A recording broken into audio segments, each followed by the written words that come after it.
مجھے تو حیرت اس بات پر ہے کہ آپ کمارے بھی ہیں، اس کے باوجود آپ کے لینس ناکارہ ہو چکے ہیں۔ بہرحال اب میں اس چائے کا کیا کروں، میں تو واقعی دعوت پر جا رہا ہوں، سلیمان نے جواب دیتے ہوئے کہا۔ چائے بھی ساتھ لیتے جاؤ، وہاں فنکشن میں شاید تمہیں کوئی چائے پلانے کا بھی رواداد نہ ہو، اس لیے یہی چائے تمہارے کام آ سکتی ہے، عمران نے منہ بناتے ہوئے کہا۔ میں کسی مشاعرے میں نہیں جا رہا جہاں چائے پر ہی ٹرہایا جاتا ہے اور وہ بھی کسی کو ملتی ہے اور کسی کو نہیں، میں تو واقعی سالانہ ڈنر پر جا رہا ہوں، ویسے چائے میں نے تھرماس میں ڈال دی ہے، اگر طلب ہو تو آپ پی سکتے ہیں، خدا حافظ۔ سلیمان نے منہ بناتے ہوئے جواب دیا اور تیزی سے واپس مڑ گیا۔ ارے کیا واقعی ڈنر پر جا رہے ہو؟ میں تو سمجھا تھا کہ آج کل شادیوں کا سیزن ہے، اسی لیے سوٹ پہن کر کسی شادی میں زبردستی کا باراتی بن کر پلاؤ زردہ اڑانے کا پروگرام ہے، عمران نے اونچی آواز میں کہا۔ ہر سال ہوٹل ہالیڈے میں شہر کے معززین کے اعزاز میں ڈنر دیا جاتا ہے، آپ کو کبھی دعوت آئی ہو تو آپ کو پتہ بھی ہو، سلیمان کی آواز باہر سے سنائی دی۔ او مجھے یاد آ گیا، وہ ایک دعوتی کارڈ مجھے آیا تو تھا، وہ کہاں گیا؟ وہ بھی ڈنر کا ہی تھا، عمران نے چونک کر اونچی آواز میں کہا۔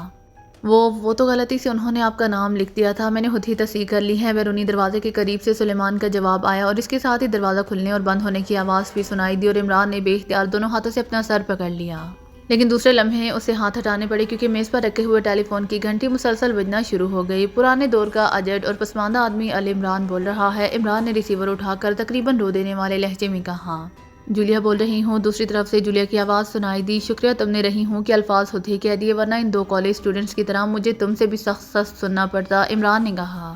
کالج اسٹوڈنٹ سے کیا مطلب؟ کیا تم کالج گئے تھے؟ دوسری طرف سے جولیا کی حیرت بھری آواز سنائی دی۔ کالج کے دو اسٹوڈنٹس نے میرا یہ حال کر دیا ہے، اگر میں خود کالج جاتا تو شاید اب تک کسی میوزیم کے شوکیس میں بند ہو چکا ہوتا، عمران نے کہا، اور ساتھ اس نے ان دونوں لڑکوں کی آمد اور پھر ان سے ہونے والی گفتگو کی تفصیل بھی بتا دی، اس کے ساتھ ساتھ سلیمان سے ہونے والی گفتگو بھی سنا دی۔ تو جولیا بے اختیار ہنس پڑی۔ سلیمان ٹھیک کہتا ہے، تمہارے لینس اب ناکارہ ہوتے جا رہے ہیں، جولیا نے ہنستے ہوئے کہا۔ تمہارا مطلب ہے کہ اب مجھے بیگم کے رویے کا سہارا لے لینا چاہیے، لیکن بیگم آئے گی کہاں سے؟ اب کسی دکان سے تو ملنے سے رہی کہ چلو نقد نہ صحیح دکاندار کی منت کر کے ادھار ہی لے آؤں، عمران نے بڑے بے بسی کے لہجے میں جواب دیتے ہوئے کہا۔ اگر اس طرح دکانوں پر بیگمات ملا کرتی تو کوئی مرد گنوارا ہی نہ رہتا، دوسری طرف سے جولیا نے ہنستے ہوئے کہا۔ تو تم ہی بتا دو کہ کس طرح مل سکتی ہے، عمران نے جان بوجھ کر شرارت بھرے لہجے میں کہا۔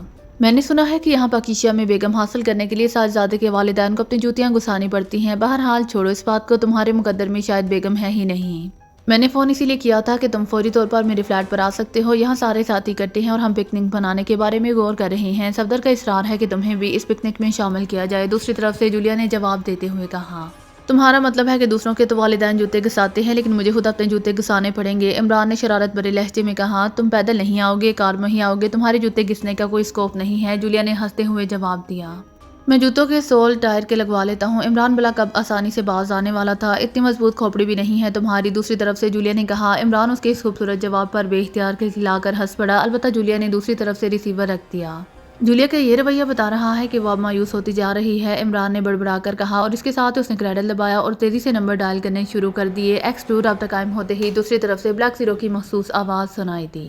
تم دانش منزل کے مستقل مکین ہو، اسی لیے لامحالہ کچھ نہ کچھ دانش پر تم نے بھی قبضہ کر رکھا ہوگا، ایسے ٹائروں کا نام تو بتاؤ جو ہو بھی ٹائر اور گھس بھی جلدی جائیں اور جن سے کھوپڑی ٹوٹنے کا خطرہ بھی نہ رہے، عمران نے مسکراتے ہوئے کہا۔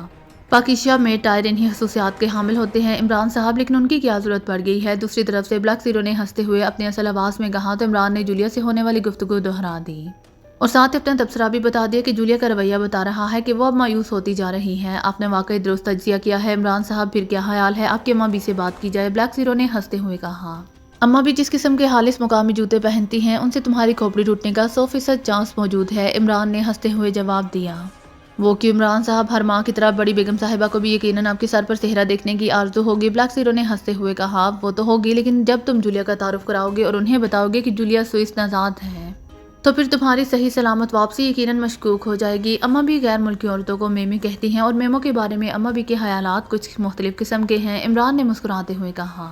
اب ایسی بھی کوئی بات نہیں عمران صاحب، اب ہم مجھے ڈرا رہے ہیں، دوسری طرف سے بلیک زیرو نے ہنستے ہوئے کہا۔ جب جانے کا موڈ بنے تو مجھے پیشگی بتا دینا تاکہ میں تمہارے جانشین کا انتخاب کر سکوں، عمران نے کہا تو بلیک زیرو ایک بار پھر کہا مار کر ہنس پڑا۔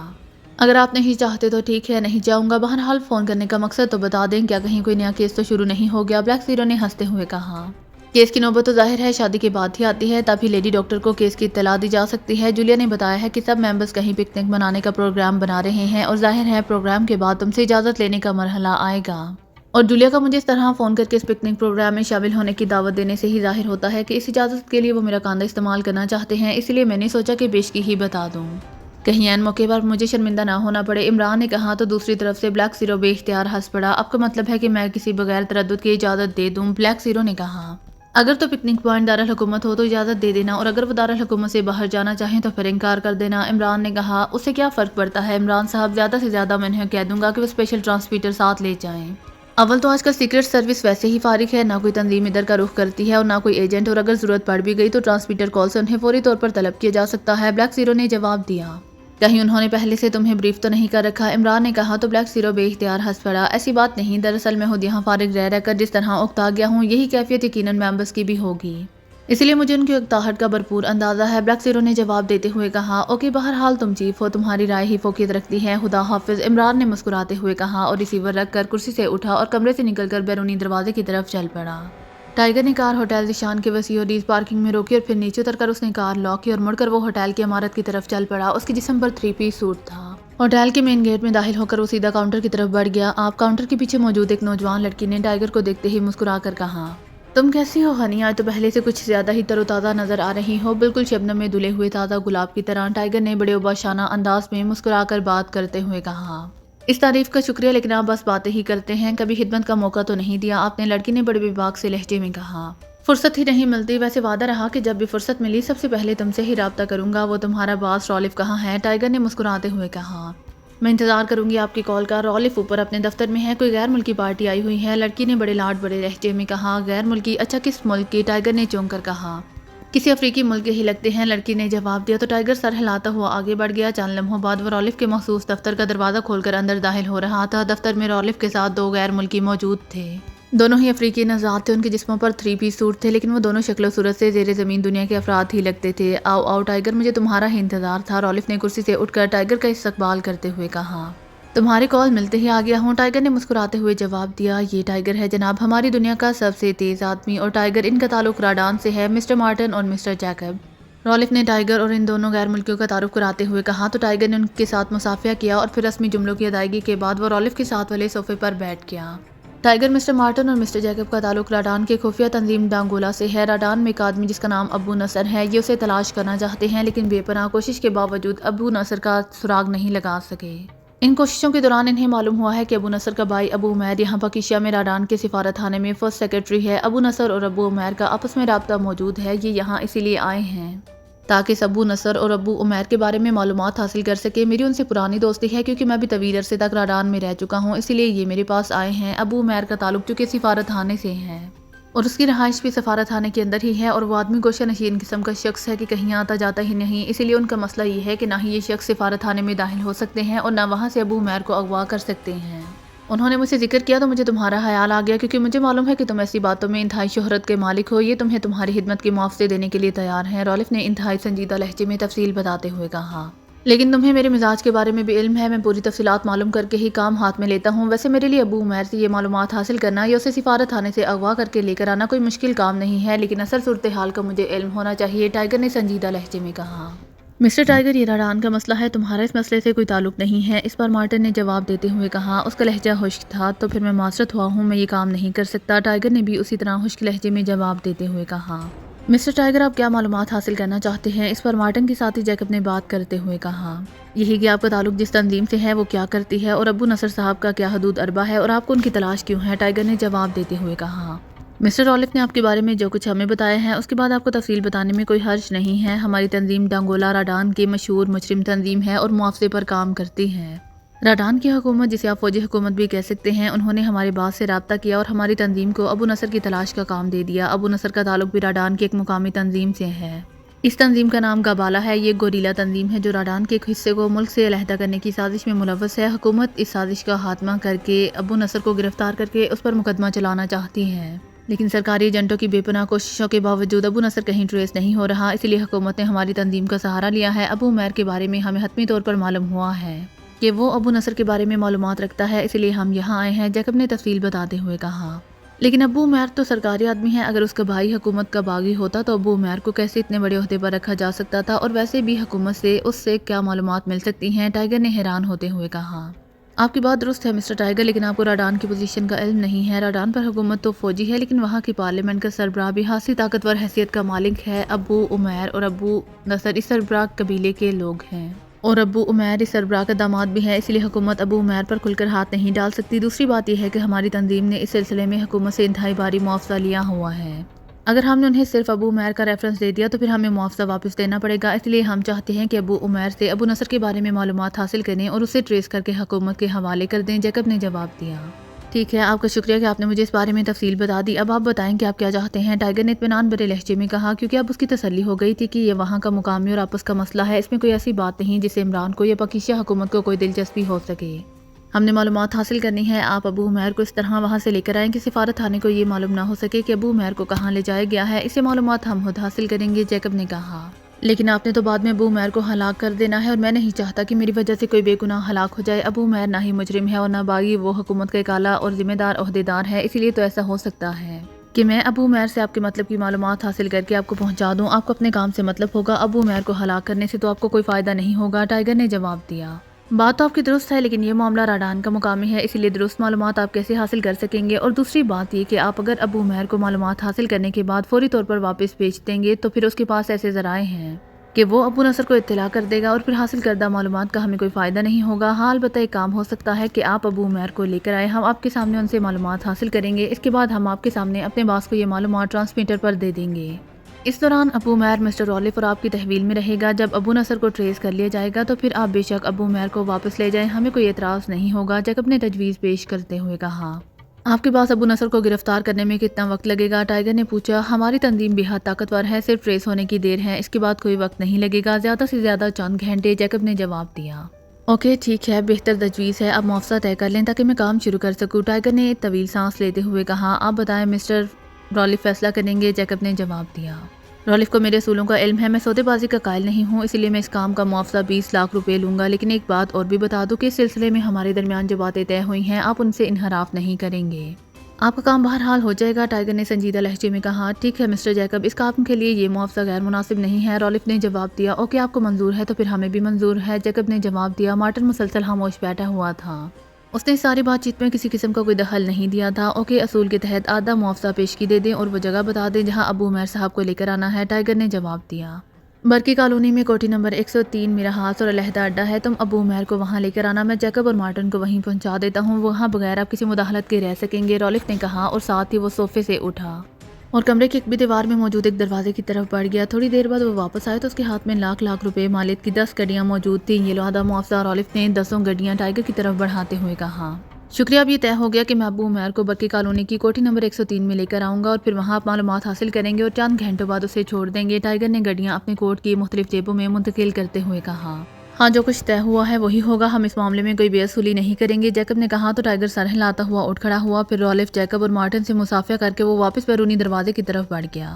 عمران نے جولیا کے فلیٹ پر پہنچ کر کال بیل کا بٹن دبایا تو دوسرے لمحے دروازہ کھل گیا، دروازے پر صفدر موجود تھا۔ او عمران صاحب، آئیے، آپ کا ہی انتظار ہو رہا تھا، صفدر نے ایک طرف ہٹتے ہوئے مسکرا کر کہا۔ اچھا، کیا وہ مولوی صاحب اور چوہاروں کا بندوبست ہو چکا ہے؟ عمران نے اندر داخل ہوتے ہوئے بڑے مسرت بھرے لہجے میں کہا۔ تم خود اس انتظار میں تھوک کر چوہارا بن گئے ہو، کمرے میں بیٹھے ہوئے تنویر نے عمران کی بات سنتے ہی منہ بنا کر جواب دیا۔ ارے خوشی کے موقع پر تنویر کو کیوں بلا لیا تم نے؟ اسے تو کلہوانی پر بھی نہیں بلایا جاتا کہ کہیں کلہوانی کرانے والوں کی بھی کلہوانی نہ کرانی پڑ جائے، عمران نے مسکراتے ہوئے کہا اور ایک خالی کرسی پر بیٹھ گیا۔ تم شکل سے ہی گورکن لگتے ہو، کبھی آئینہ دیکھا ہے؟ تنویر نے غصیلے لہجے میں کہا۔ تنویر، کیا ضرورت ہے اس قسم کی فضول مکالمہ بازی کی؟ اچھے بھلے خوشگوار ماحول کو بھی خراب کر رہے ہو، جولیا نے کچن سے باہر آتے ہوئے تنویر سے مخاطب ہو کر سخت لہجے میں کہا۔ کیا مطلب؟ کیا تم اس عمران کی سائیڈ لوگی، مجھے یہاں بلا کر ذلیل کرو گی؟ تنویر نے غصیلے لہجے میں کہا۔ کرو گی کا کیا مطلب؟ یہ لفظ تو وہاں استعمال ہوتا ہے جہاں کچھ ہونا باقی ہو، جہاں پہلے ہی سب کچھ ہوا ہو یا موجود ہو، وہاں کرو گی کا لفظ استعمال نہیں کیا جاتا، عمران نے مسکراتے ہوئے کہا۔ عمران، تنویر درست کہہ رہا ہے، اگر تمہاری شکل اچھی نہیں ہے تو کم از کم باتیں تو اچھی کیا کرو، جولیا نے عمران سے مخاطب ہو کر کہا، اور اس کی بات سن کر تنویر کا غصے سے بگڑا ہوا چہرہ بے اختیار کھل اٹھا۔ اس کے لیے شاید اتنا ہی کافی تھا کہ جولیا نے اس کے سامنے عمران کو یہ الفاظ کہہ دیے ہیں۔ اب میں کیا کہہ سکتا ہوں؟ فلاسفر کہتے ہیں کہ چہرہ تو آئینہ ہوتا ہے اور آئینے میں تو اس کا عکس ہی نظر آئے گا جو پہلے سے موجود ہو، عمران نے گھما کر بات کرتے ہوئے کہا۔ اور اس بار جولیا کے ساتھ ساتھ باقی ساتھی بھی بے اختیار ہنس پڑے، کیونکہ وہ سب عمران کی بات کا مطلب اچھی طرح سمجھ گئے تھے، جبکہ تنویر صرف مسکرا دیا، شاید اس کے پلے بات نہ پڑی تھی۔ عمران صاحب، آپ نے آتے ہی لڑائی شروع کر دی، جبکہ ہم سب پکنک منانے کا پروگرام بنائے بیٹھے تھے، اب صرف آپ کا ہی انتظار ہو رہا تھا تاکہ اسے عملی جامہ پہنایا جا سکے، صفدر نے مسکراتے ہوئے کہا۔ اوہ، لیکن میرے پاس تو صرف یہی جوتا ہے، باقی چیزوں پر تو سلیمان پاشا نے قبضہ کر رکھا ہے اور تم جانتے ہو کہ وہ کسی کو بہار تک نہیں دیتا، یہ جامہ کہاں دے گا؟ عمران نے چونک کر کہا۔ یہ آپ کیا کہہ رہے ہیں؟ صفدر نے حیرت بھرے لہجے میں کہا۔ باقی ساتھیوں کے چہروں پر بھی حیرت تھی، شاید ان میں سے کوئی بھی عمران کی بات کا مقصد نہ سمجھ سکا تھا۔ تم نے عملی جامہ پہنانے کی بات کی تھی نا، اور جب سرے سے جامہ مطلب ہے کہ لباس ہی موجود نہ ہو تو اسے پہنایا کیسے جا سکتا ہے؟ عمران نے اپنی بات کی وضاحت کرتے ہوئے کہا تو کمرہ کہکہوں سے گونج اٹھا۔ آپ کے سامنے تو محاورہ بولنا ہی اپنے آپ سے زیادتی کے مترادف ہے، صفدر نے ہنستے ہوئے کہا۔ بولنے کے لیے اور تھوڑی چیزیں ہیں، بس صرف بڑا بولنا منع ہے، باقی تم جو چاہے بول سکتے ہو، عمران نے جواب دیا، اور ایک بار پھر کمرہ کہکہوں سے گونج اٹھا۔ عمران صاحب، ہم فراغت سے تنگ آ چکے ہیں۔ جوہان اور دوسرے ساتھیوں نے 4 سٹارز گروپ بنا کر اپنے آپ کو قدرے مصروف کر لیا ہے، لیکن ہمیں تو چیف نے اس گروپ میں کام بھی نہیں کرنے دیا کہ کسی بھی وقت کوئی مشن سامنے آ سکتا ہے۔ لیکن ہم فارغ بیٹھے بیٹھے مر جانے کی حد تک بوجھ ہو چکے ہیں، اس لیے ہم نے فیصلہ کیا ہے کہ دارالحکومت سے باہر جا کر ایک ہفتے تک پکنک منائی جائے۔ 4 سٹارز بھی آج کل فارغ ہیں، اس لیے وہ بھی ہمارے ساتھ شامل ہیں، صفدر نے اچانک سنجیدہ لہجے میں بات کرتے ہوئے کہا۔ لیکن تم تو جانتے ہی ہو کہ میں معاشی طور پر خاصا کمزور واقع ہوا ہوں، بلکہ تم تو مجھے معاشی ڈھانچہ بھی کہہ سکتے ہو، اس لیے مجبوری ہے کہ میں تمہاری کوئی خدمت نہیں کر سکتا۔ البتہ ایک کام ہو سکتا ہے کہ میں تم سب کو رسید بکیں چھپوا کر دے دوں کہ دارالحکومت میں ایک یتیم خانہ قائم کیا جا رہا ہے، اس کے لیے چندے کی اپیل ہے۔ تم سارا شہر گھومو، ایک ایک دکان اور ایک ایک گھر پر جانا، اصل رقم تو ظاہر ہے میری ملکیت ہوگی، لیکن جتنا تمہارا کمیشن بن جائے گا کہ تم ایک یا کئی پکنکیں منا سکو۔ عمران نے جواب دیا تو سب بے اختیار مسکرا دیے۔ تمہاری شکل واقعی کسی یتیم خانے کے مینیجر جیسی ہی ہے، اسی لیے تمہارے خیالات بھی ویسے ہی ہیں، تنویر نے جیسے ہی موقع دیکھا بات کر ڈالی۔ مالک کو بھی آئینہ دیکھ لینا چاہیے، عمران نے ترکی بترکی جواب دیا، اور کمرہ زوردار کہکہوں سے گونج اٹھا۔ یہ کس بات پر کہکہے لگائے جا رہے ہیں؟ جولیا نے کچن سے برآمد ہوتے ہوئے کہا۔ اس نے ایک ٹرے میں چائے کے 3 فلاسک رکھے ہوئے تھے۔ یتیم خانے کے نام پر چندہ اکٹھا کرنے اور اس کی بندر بانٹ کے منصوبے بنائے جا رہے ہیں، صفدر نے ہنستے ہوئے کہا۔ اچھا وہ کیوں؟ جولیا نے ٹرے درمیانی میز پر رکھتے ہوئے کہا تو صفدر نے اسے عمران کی بات مختصر طور پر بتا دی۔ اس کی کیا ضرورت ہے کہ تم نے عمران سے کہا ہے کہ یہ چندہ دے؟ جولیا نے ہنستے ہوئے کہا۔ ارے نہیں مس جولیا، بھلا عمران صاحب سے رقم کی بات کرنا تو ایسے ہی ہے جیسے چیل کے گھونسلے میں گوشت تلاش کرنا، صفدر نے ہنستے ہوئے کہا۔ چیل کے گھونسلے سے تو شاید کوئی چھوٹا سا ٹکڑا مل ہی جائے گا، مگر عمران صاحب کی جیب سے رقم نہیں نکل سکتی، اس بار جوہان نے ہنستے ہوئے کہا۔ چیل تو امیر ہوگی نا کہ مہنگائی کے اس دور میں بھی گوشت کھاتی ہے، مجھ جیسے غریب کو ایسی امیر چیز سے کیسے تشبیہ دی جا سکتی ہے؟ البتہ آپ لوگ شاید اس زمرے میں آتے ہوں، آخر بڑی بڑی تنخواہیں لے رہے ہیں، عمران نے کہا، اور سب بے اختیار ہنس پڑے۔ عمران صاحب آپ فکر مت کریں، آپ سے پکنک کے سلسلے میں کوئی رقم وغیرہ نہیں لی جائے گی، بلکہ آپ اس پکنک کے مہمان خصوصی ہوں گے۔ ہمارا مقصد صرف اتنا ہے کہ آپ چیف سے ہمیں دارالحکومت سے باہر جانے کی اجازت لے دیں، صفدر نے کہا۔ واہ، آج کا دن تو واقعی خوش قسمت دن ہے کہ ہر طرف مہمان خصوصی بننے کی دعوتیں آ رہی ہیں، پہلے کالج کے فنکشن میں مہمان خصوصی اور اب سیکرٹ سروس پکنک کا مہمان خصوصی، عمران نے مسکراتے ہوئے کہا۔ مہمان خصوصی پتہ ہے کسے کہتے ہیں؟ تنویر ایک بار پھر بول پڑا۔ خاص مہمان یہی مطلب ہوگا، عمران نے مسکراتے ہوئے کہا۔ نہیں، مہمان خصوصی کا مطلب ہوتا ہے کہ احمق آدمی جسے مصنوعی عزت دے کر اسے بھاری رقم بطور عطیہ وصول کر لی جاتی ہے، تنویر نے جواب دیا تو کمرہ بھرپور کہکہوں سے گونج اٹھا۔ پھر تو میں مہمان خصوصی نہیں بن سکتا، اس تعریف کی روح سے تو تنویر بنا مہمان خصوصی ہے، بنانے کی ضرورت ہی نہیں پڑے گی کسی کو، عمران نے مسکراتے ہوئے کہا۔ عمران صاحب مذاق چھوڑیے، چیف کو فون کریں اور اجازت لے دیں، صفدر نے بات کا رخ بدلتے ہوئے کہا، کیونکہ اسے خطرہ تھا کہ اگر تنویر اور عمران کے درمیان مکالمہ بازی ہوئی تو پھر اسے جھگڑا شروع ہو جائے گا، نہ تنویر باز آئے گا اور نہ عمران، اسی لیے اس نے مداخلت کرنی ضروری سمجھی تھی۔ لیکن پتہ تو چلے کہ تم نے کہاں جانا ہے؟ عمران نے پوچھا۔ ہم نے بڑے طویل بحث و مباحثے کے بعد پاکیزہ کے شمالی علاقوں میں واقع انتہائی خوبصورت جھیل سالموک پر پکنک منانے کا فیصلہ کیا ہے۔ ہمارا پروگرام وہاں ایک ہفتہ رہنے کا ہے، صفدر نے جواب دیا۔ جھیل سالموک ویری گڈ، وہ تو واقعی بے حد خوبصورت جگہ ہے، میں کئی بار وہاں جا چکا ہوں، لیکن اگر میں تمہیں اس سے بہتر جگہ بتا دوں تو کیا خیال ہے؟ عمران نے مسکراتے ہوئے کہا۔ ہم سبھی وہاں کئی بار جا چکے ہیں، لیکن اس جگہ کا حسن ہی ایسا ہے کہ بار بار جانے کو جی چاہتا ہے۔ ویسے آپ کے ذہن میں اور کون سی جگہ ہے؟ صفدر نے مسکراتے ہوئے کہا۔ اس جھیل سالموک سے آگے جنوب کی طرف کچھ فاصلے پر ایک گاؤں ہے جسے روکری کہا جاتا ہے، راستہ بے حد دشوار گزار ہے، اسی لیے عام سیاح وہاں نہیں جاتے۔ وہاں ایک اور قدرتی جھیل ہے جسے روکری جھیل ہی کہا جاتا ہے، اس علاقے کا منظر جھیل سالموک سے 1000 گنا زیادہ خوبصورت ہے۔ پھر اس روکری جھیل میں خاص قسم کی مچھلی بھی پائی جاتی ہے جس کا شکار کرنے کا طریقہ بھی عام طریقوں سے ہٹ کر ہے۔